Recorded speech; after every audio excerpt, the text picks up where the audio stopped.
দীপাবলির দিন সন্ধ্যায় মোমবাতি নিয়ে গান করতে করতে চার্চকে ৩ বার প্রদক্ষিণ করার পর চার্চের ভেতরে একটু নাচ হয়, গান হয় এবং তারপর ঈশ্বরের বাক্য পরিবেশন হয়। প্রেয়ার শেষ হয়ে যাওয়ার পর চার্চের বাইরে আতশবাজি হয় দীপাবলি উপলক্ষে এবং বাজি ফাটানো হয়। তোমরা দেখতে পাচ্ছ তুবড়ি কিরকম ফাটছে, কি সুন্দর লাগছে দেখতে।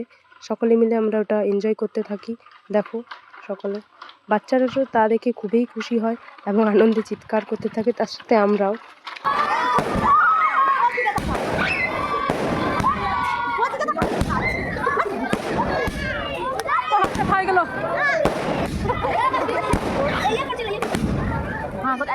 দাঁতে পড়ে গাইস টিকটকে পড়ে গেছে আর বাঁকাই গেল।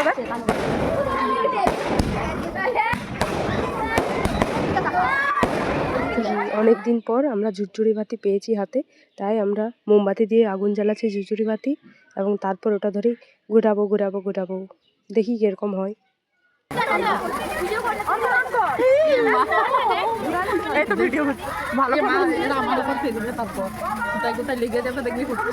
ভালো জিনিসটা আগে পড়ে যাবে, এরা দেখতে আর ঘুরাচ্ছে।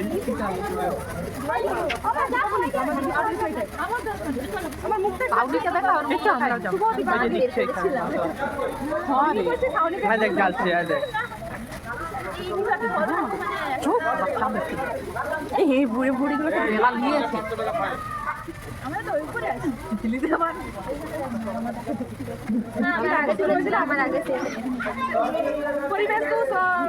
এইভাবেই দীপাবলির দিনটা শেষ হয় খুবই আনন্দের সাথে।